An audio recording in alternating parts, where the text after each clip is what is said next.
Assalamualaikum warahmatullahi wabarakatuh. Perkenalkan, saya Awan Hadijah dengan NIM 200422006. Di sini saya akan mempresentasikan materi pertemuan 10 terkait sistem perencanaan pembangunan nasional, wilayah dan daerah, serta kebijakan otonomi daerah. Materi yang pertama adalah sasaran pokok SPPN. Yang pertama adalah meningkatkan koordinasi antar pelaku pembangunan sehingga hasil yang diharapkan menjadi lebih optimal. Yang kedua, meningkatkan keterpaduan dan sinergitas perencanaan antara pusat dan daerah, serta antar daerah yang terkait. Yang ketiga, meningkatkan keterpaduan antara perencanaan, penganggaran, pelaksanaan, dan pengawasan. Yang keempat, mengoptimalkan partisipasi dan peran serta masyarakat dalam penyusunan dan pelaksanaan perencanaan pembangunan. Yang kelima, menjamin tercapainya pembangunan sumber daya secara efisien, efektif, dan adil.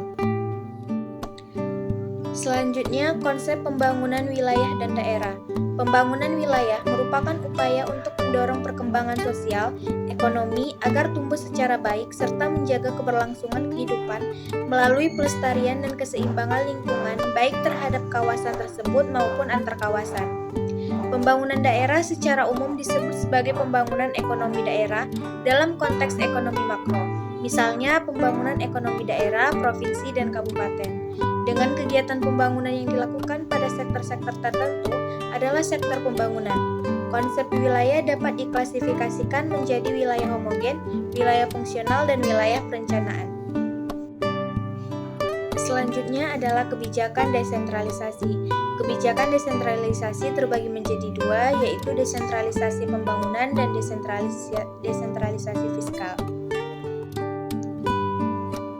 Kebijakan desentralisasi pembangunan dalam Undang-Undang Nomor 22 Tahun 1999 tentang Pemerintahan Daerah sebagai pengganti Undang-Undang Nomor 5 Tahun 1974. Dalam undang-undang baru ini, otonomi daerah diusahakan untuk terwujud melalui pemberian wewenang yang lebih besar kepada daerah, terutama kabupaten dan kota. Sedangkan pemerintah pusat hanya dibatasi di 5 sektor, yaitu pertahanan dan keamanan, politik luar negeri, fiskal dan moneter, peradilan, dan agama. Sedangkan provinsi diberikan otonomi terbatas dalam pengelolaan pembangunan yang bersifat lintas kabupaten dan kota yang meliputi sektor perkebunan, perhubungan, pekerjaan umum, dan kehutanan. Selanjutnya adalah kebijakan desentralisasi fiskal. Dalam Undang-Undang Nomor 33 Tahun 2004 tentang Perimbangan Keuangan Pusat dan Daerah, guna mendukung pelaksanaan otonomi daerah, pemerintah memberikan alokasi keuangan baru untuk daerah yang dinamakan dana perimbangan. Dana perimbangan ini terdiri dari 3 bagian. Yang pertama adalah bagian untuk daerah dari hasil pemasukan dan pengelolaan sumber daya alam.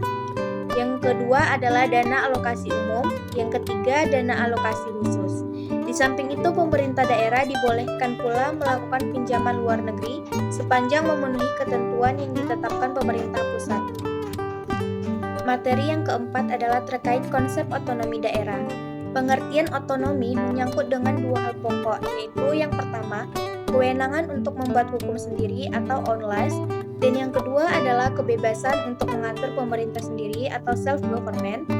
Berdasarkan pengertian tersebut, maka otonomi daerah pada hakikatnya adalah hak atau wewenang untuk mengurus rumah tangga sendiri bagi suatu daerah otonom.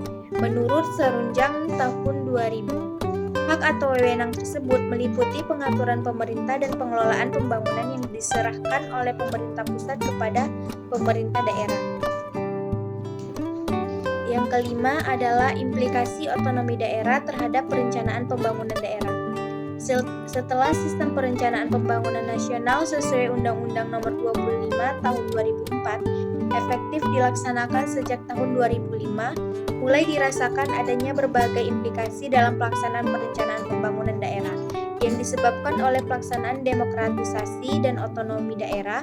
Penerapan proses demokratisasi memperhatikan keinginan dan aspirasi masyarakat yang sering berbeda antara satu daerah dengan daerah lainnya. Sedangkan penerapan otonomi daerah memberikan kewenangan lebih besar kepada pemerintahan daerah untuk menentukan arah dan kebijakan pembangunan untuk daerahnya masing-masing. Kedua hal ini menyebabkan timbulnya variasi yang sangat besar dalam penyusunan perencanaan pembangunan di masing-masing daerah. Sementara itu, penerapan sistem pemerintah kepala daerah atau pilkada cenderung menyebabkan arah pembangunan daerah menjadi sangat bervariasi sesuai dengan visi dan misi kepala daerah terpilih. Kesemuanya ini menyebabkan koordinasi dan konsistensi dalam penyusunan perencanaan pembangunan daerah secara nasional sulit dilakukan. Sekian hasil presentasi saya. Maaf jika ada salah kata. Wabillahi taufiq wal hidayah. Wassalamualaikum warahmatullahi wabarakatuh.